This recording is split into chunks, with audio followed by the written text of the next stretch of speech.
All right, so on the, I took this out, the upper control arm, put them back in. Remember, don't tighten it all the way, but tighten it, to where it can move a little bit, but not all the way. And also this bolt down here,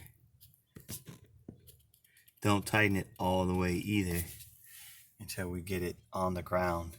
Then you want to tighten it. But to get the shock back in, you're going to have to take these bolts out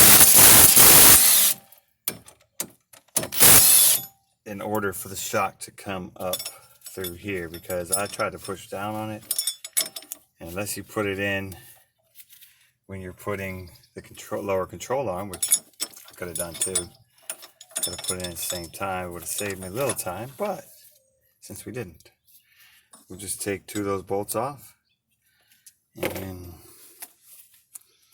let's see if I can do this one-handed.